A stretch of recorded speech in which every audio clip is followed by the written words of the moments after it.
नमस्कार स्टूडेंट्स, हम सभी यहाँ पे फिर आमने सामने हैं, जिसका कारण हमारा HI special education in HI का सेकंड पेपर ऑडियोलॉजी, जिसके बारे में हम चर्चा कर रहे हैं। और आगे की क्लास जारी रखते हुए, जैसा कि कल हमने श्रवण दोष यानी हियरिंग लॉस के कारणों के बारे में जाना कि कैसे हो सकते हैं, इसमें 3 थे: जन्म से पूर्व, जन्म के समय व जन्म के बाद। तो इसमें हमने जाना कि जन्म से पूर्व व जन्म के समय, जन्म के बाद किन कारणों से बच्चे में श्रवण अक्षमता आ सकती है। अभी हम इसी पे आगे चर्चा करते हुए हाई रिस्क रजिस्टर पर वार्तालाप करेंगे।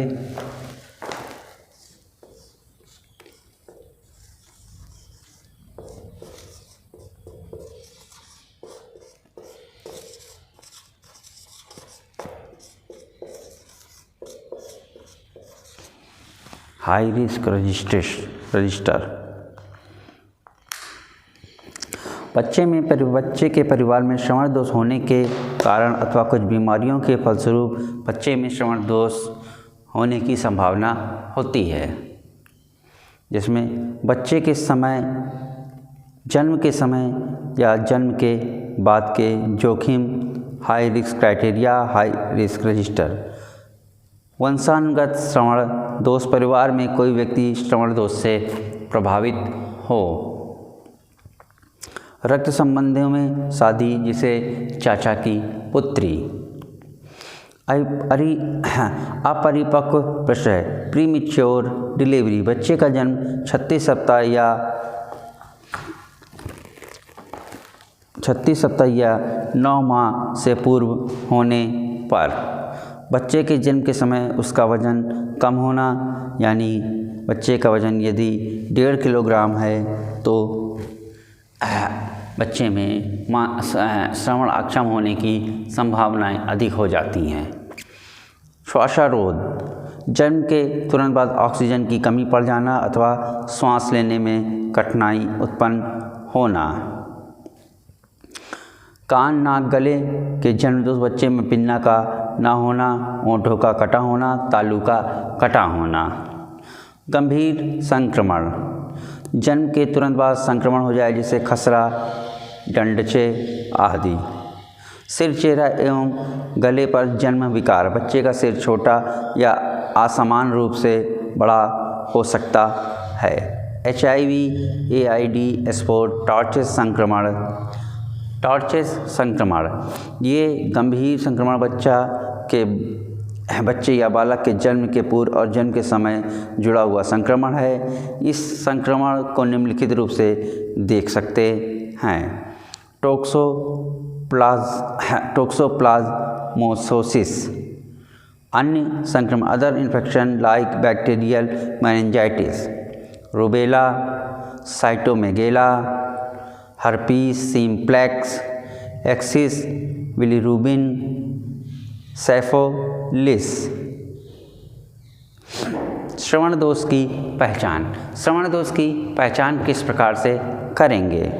पिन्ना का ना होना, जिसे एट्रीसिया भी कहते हैं, ऊंची और धीमी आवाज़ में बात करना, बात करते समय बोलने वाले के चेहरे और होंठ पर ज़्यादा ध्यान देना, टीवी रेडियो की आवाज़ को ऊंचा करके सुनना, बोलने में समस्या होना, सांकेतिक भाषा में अपनी बातों को व्यक्त करना, अपनी बातों को व्यक्त करने में कठिनाई होना, प्रश्नों को बार बार बोलने के लिए आग्रह करना, रिक्वेस्ट करना, अपने उम्र के बच्चों के साथ घुलने मिलने में समस्या होना,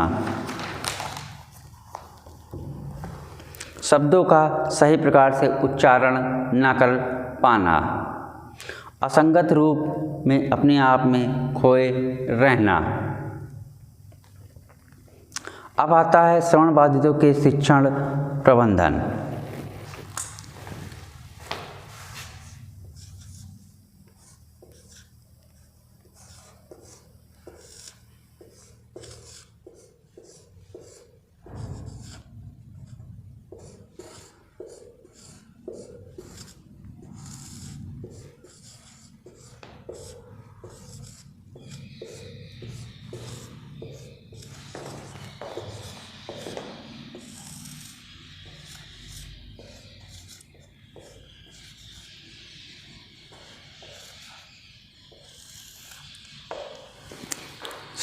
श्रवणबद्ध बातों का शिक्षण प्रबंध, मैनेजमेंट ऑफ हियरिंग इम्पेयरमेंट।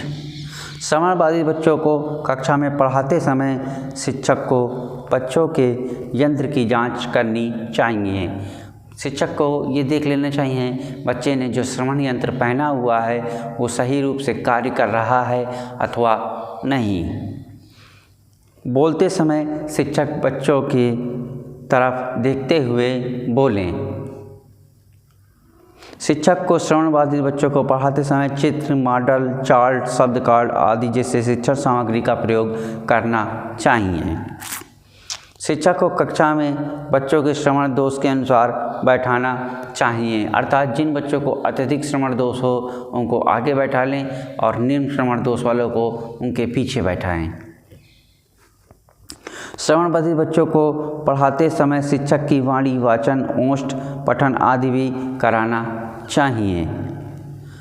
शिक्षक को श्रवणबाधित बच्चों के भाषा, वाणी आदि विकास के लिए शिक्षण पद्धति, शिक्षण तकनीक आदि का प्रयोग करना चाहिए, जैसे टेलिंग, विजिट, पोयम और कन्वर्सेशन।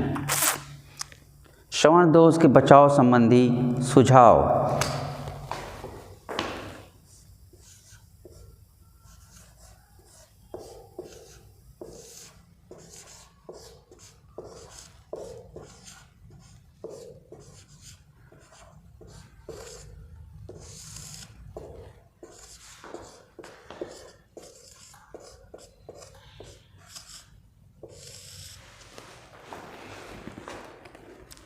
सर्वप्रथम कान के ऊपर चोट लगने से बचाना चाहिए। कभी भी भूलकर बच्चों के कान पे जोर से थप्पड़ आदि नहीं मारना चाहिए, नहीं तो जिससे उनके कान का पर्दा डैमेज हो सकता है और बच्चे में श्रवण अक्षमता हो सकती है।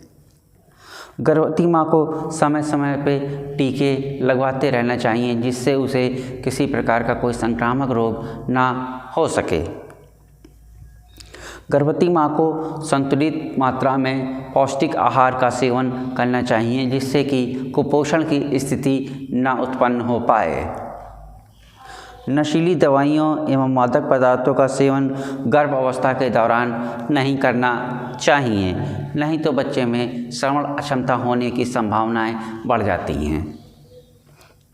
रक्त संबंधों में शादी नहीं करना चाहिए, जैसे कि अभी हमने पूर्व में भी चर्चा की। चाचा की पुत्री आदि वगैरह में शादी नहीं करना चाहिए, नहीं तो इससे भी श्रवण अक्षम होने के चांसेस बढ़ जाते हैं। जन्म के बाद बच्चों को समय समय पर टीके आदि लगवाते रहना चाहिए। बच्चे को शोरगुल वाले वातावरण से दूर रहना चाहिए। जब बच्चे का जन्म होता है तो उसके कान के जो संवेदी अंग होते हैं वो कमज़ोर होते हैं। यदि बहुत ज़्यादा शोर उसके कान के आसपास किया जाए तो संभवतः ये संभावना रहती है कि बच्चे में श्रवण अक्षमता हो जाएगी। नाक, कान, गला संबंधी संक्रमण होने पर जल्द से जल्द उपचार करना चाहिए। कम उम्र में तथा अधिक उम्र में मां बनने से पहले बचना चाहिए। औजारों द्वारा, इंस्ट्रूमेंट्स के द्वारा प्रसव कराने से, डिलीवरी कराने से बचना चाहिए, नहीं तो औजारों वगैरह की चोट कभी भूल से अगर बच्चे के सिर में लग जाए या इधर उधर कान के आसपास लग जाए तो बच्चे में श्रवण अक्षम होने की संभावनाएं प्रबल हो जाती हैं। गर्भावस्था के प्रथम 3 माह में एक्सरे इत्यादि नहीं कराना चाहिए, नहीं तो एक्सरे रेस की दुष्प्रभाव के कारण बच्चे में श्रवण अक्षमता होने की संभावना हो जाती है। अब मैं आप लोगों को कुछ क्वेश्चन लिख के दूंगा जो आपके आने परीक्षा में आने की पूरी संभावनाएं होती हैं। किस प्रकार से क्वेश्चन आएगा उसको मैं आपको बताता हूँ।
ये कुछ क्वेश्चंस के टाइप्स हैं जो एग्ज़ाम में आपसे पूछे जा सकते हैं, तो इसका स्क्रीनशॉट आप लोग ले सकते हैं। क्वेश्चन है जिसे श्रवण दोष के कारणों को समझाइए, श्रवण दोष के बचाव का वर्णन करें, श्रवणबाधित बच्चों का शिक्षण प्रबंधन आदि कैसे होगा।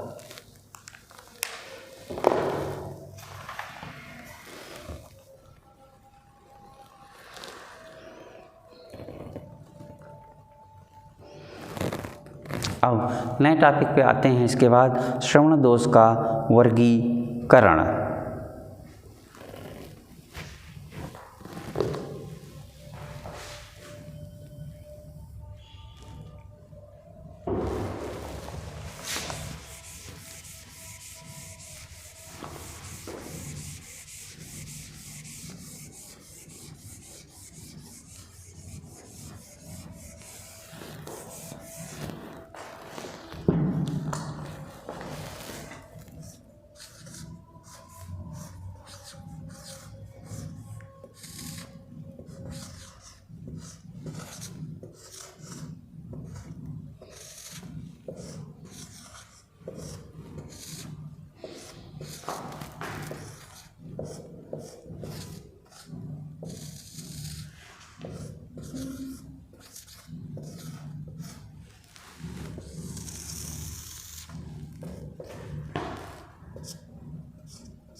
बच्चा जन्म लेते ही एक नवीन संसार में आता है, जहाँ पर वो आसपास में उपस्थित वातावरणीय ध्वनियों को सुनकर सीखता है, जिसके फलस्वरूप उसके भाषा एवं वाणी आदि का विकास होता है।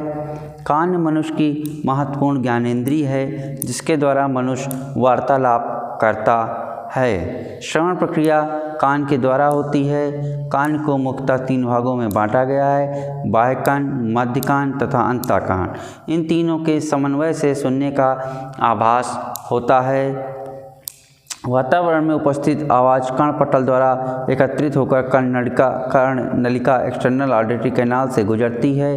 कर्णनलिका के दूसरे सिरे पर स्थित कान के पर्दे ईयर ड्रम को वाइब्रेट करती है, जिससे पर्दे के दूसरी ओर जुड़ी 3 छोटी हड्डियाँ मैलियस, इनकस और स्टेपिस की कड़ी, जो कि आर्टिकुलर चेन बनाती हैं, में कंपन होता है। ये वायु संवाहित हलचल स्टेपिस के द्वारा अंतःकर्ण में स्थित द्रव्य कौन कौन से?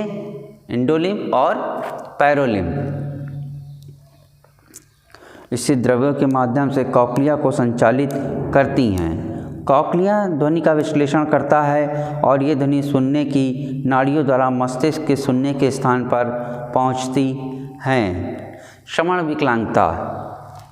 भारतीय पुनर्वास रिहेबिलिटेशन काउंसिल ऑफ इंडिया 1992 के अनुसार जब बधिरता 70 डेसिबल तक हो तो व्यावसायिक तथा 55 डेसिबल तक हो तो उसे शिक्षा के लिए प्रयोग में ले लेना चाहिए।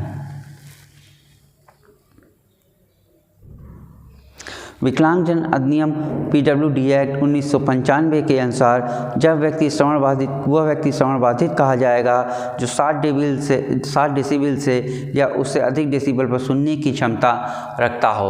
यदि वो 60 डेसिबल से कम की आवृत्ति पे सुन रहा है तो उसे श्रवण बाधित नहीं माना जाएगा। श्रवण बाधित होने के लिए 60 डेसिबल से अधिक की आवृत्ति पर सुनना आवश्यक है। श्रवण बाधिता।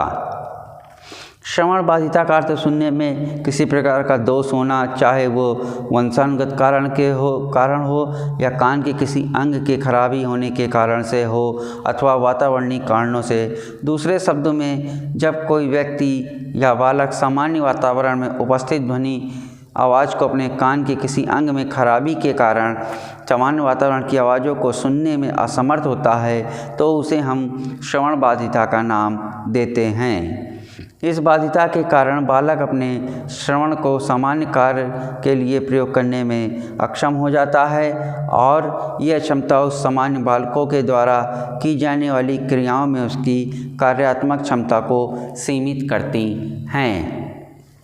श्रवण दोष, हीयरिंग लॉस। जब कोई व्यक्ति या बालक अपने कान के किसी अंग की खराबी, बीमारी आदि के कारण समान रूप से सुनने वाले व्यक्ति की आवाज़ को सुनने की शक्ति में अवरोध उत्पन्न होता है तो उसे श्रवण दोष कहते हैं। सुनने में कमी या सुनने की अयोग्यता, इनेबिलिटी टू हियर, किसी भी प्रकार तथा किसी भी सीमा, एनी टाइप्स ऑफ डिग्री तक हो सकती है। सुनने में बाधा अधिक शक्तिशाली होने के कारण भाषा, वाणी तथा संप्रेषण कौशल, कम्युनिकेशन स्किल्स के अर्जन यानी एक्वायरिंग करने में रुकावट डालती है, जिसके कारण मौखिक बातचीत में बाधा उत्पन्न होती है और इसे श्रवण दोष कहते हैं। श्रवण आलेख के आधार पर शुद्ध स्वर, औसत, प्योर टोन, एवरेज सभी आवृत्तियों के परिणाम 25 डेसिबल से अधिक होता है तो उसे श्रवण दोष कहते हैं। अतः श्रवण दोष को आयु के आधार पर, डिग्री के आधार पर, प्रकृति के आधार पर एवं कारणों के आधार पर वर्गीकृत किया गया है, जो निम्न प्रकार के होते हैं।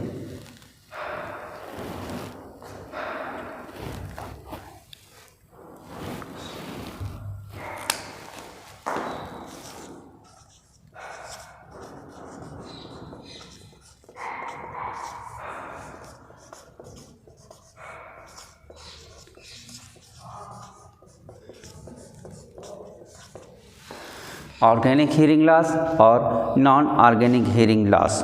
ऑर्गेनिक हीयरिंग लॉस श्रवण पद्धति ऑडिटरी सिस्टम में किसी भी प्रकार की खराबी हो जाती है, जिसे हम ऑर्गेनिक श्रवण दोष कहते हैं।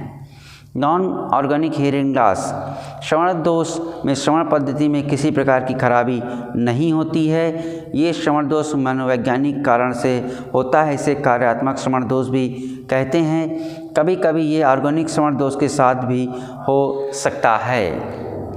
जैसे कभी कभी मरीज को सौम्य एवं मध्यम श्रवण दोष होता है, परंतु वो ऐसा व्यवहार करता है कि उसे अति तीव्र श्रवण दोष हो जाता है, जिससे कि इसको हम आयु के आधार पर श्रवण दोष, age of onset hearing loss के अंतर्गत श्रवण दोष को निम्न प्रकार से वर्गीकृत किया गया है,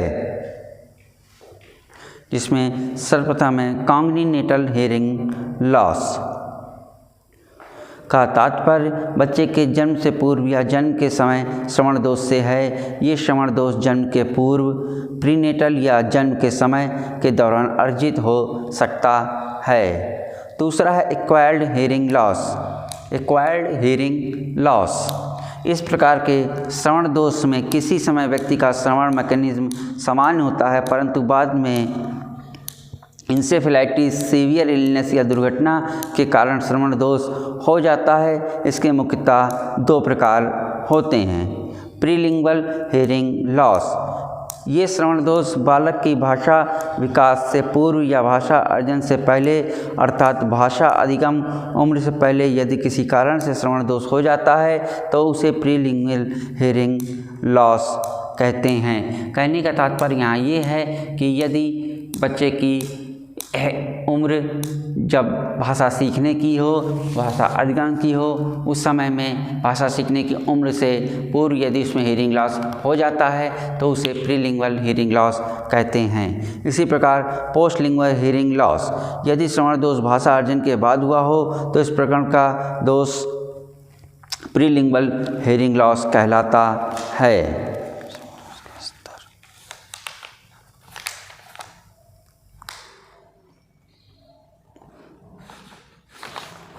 श्रवण दोष के स्तर में इससे ये पता चलता है कि श्रवण दोष कितना है, इसे हम डीबी में मापते हैं। गुडमैन 1990 आपके 95 के अनुसार श्रवण दोष निम्न हो सकते हैं,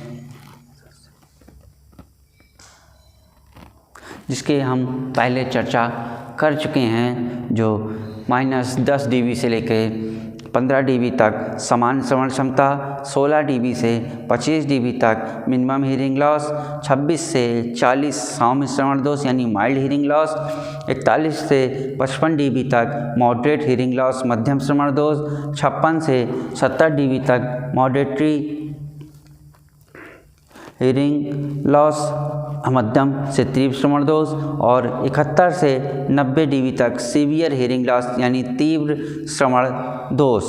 91 dB से ऊपर अति तीव्र श्रवण दोष कहा जाता है यानी प्रोफाउंड हीरिंग लॉस। श्रवण दोष के अनुसार बच्चों और व्यक्तियों की आवश्यकता निम्नलिखित होती है।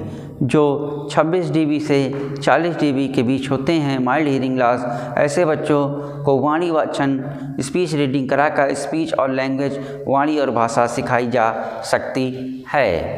41 से 55 dB लॉस यानी जो मॉडरेट हीरिंग लॉस होता है, भाषा और वाणी जल्दी सिखाएं और नियमित स्कूल भेजें। शब्द का वोकैबुलरी वर्क ज़्यादा कराएं, वाचन और लेखन कौशल पर ध्यान दें। 56 to 70 dB पर मॉडरेट सीवियर हीरिंग लॉस पर उचित श्रवण यंत्र का उपयोग करके बच्चे में भाषा और वाणी का विकास किया जा सकता है। भाषा और वाणी सिखाते समय दृश्य और श्रव्य विजुअल क्लू दोनों प्रकार की सुविधा होनी चाहिए।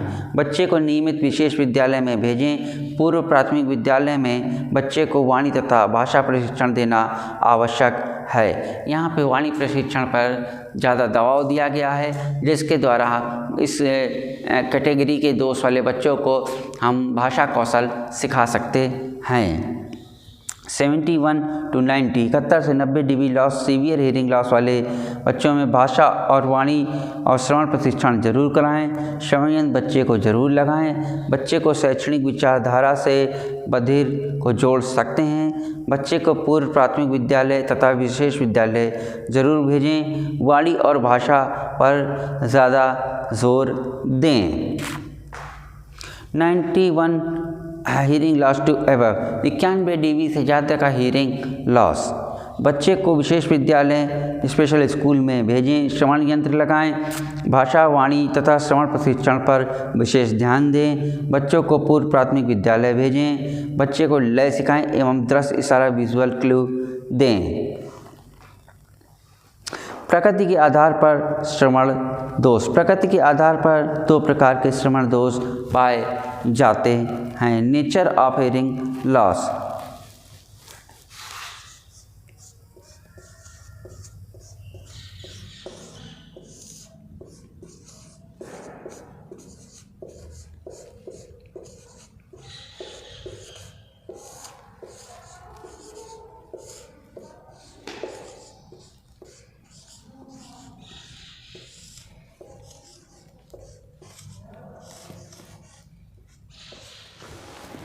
ये दो प्रकार के पाए जाते हैं,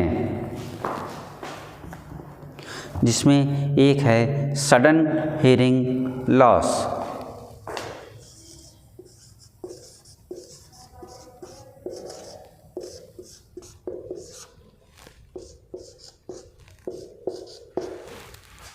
और दूसरा है progressive hearing loss.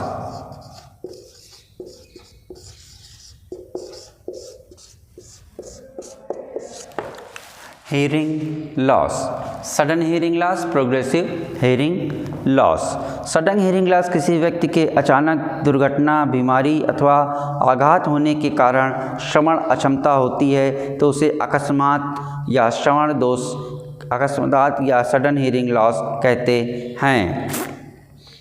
Progressive hearing loss में श्रवण क्षमता उम्र के साथ धीरे धीरे कम होती जाती है। ये सौम्य से अति तीव्र श्रवण दोष तक हो सकता है।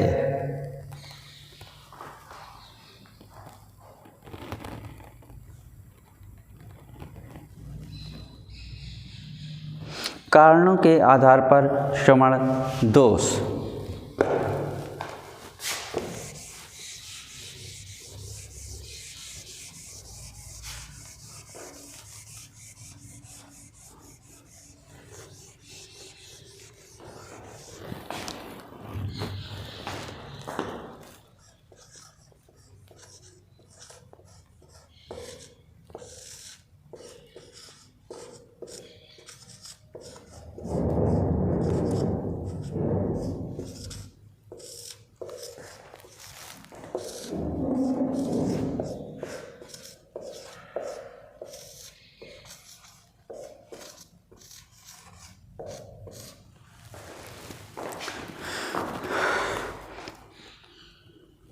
कारणों के आधार पर श्रवण दोष 5 प्रकार के होते हैं जो निम्नलिखित हैं। पहला,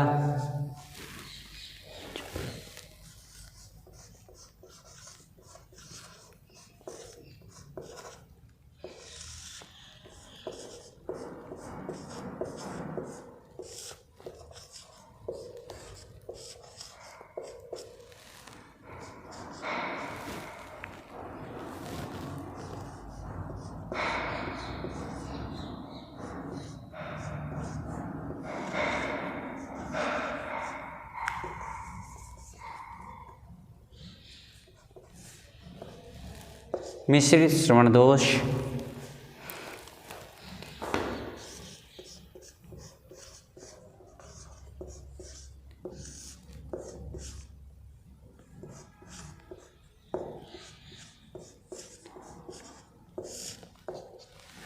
तंत्रिय श्रवण दोष, केंद्रीय श्रवण दोष,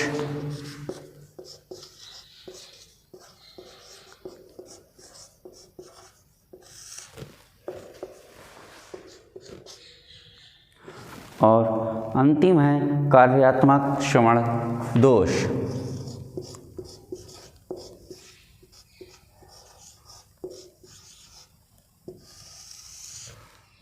जी हाँ, ये 5 प्रकार के श्रवण दोष होते हैं। ये कारणों के आधार पर हैं, जिसमें चालकीय श्रवण दोष, विशेष श्रवण दोष, संवेदी तंत्र की श्रवण दोष, केंद्रीय श्रवण दोष और कार्यात्मक श्रवण दोष।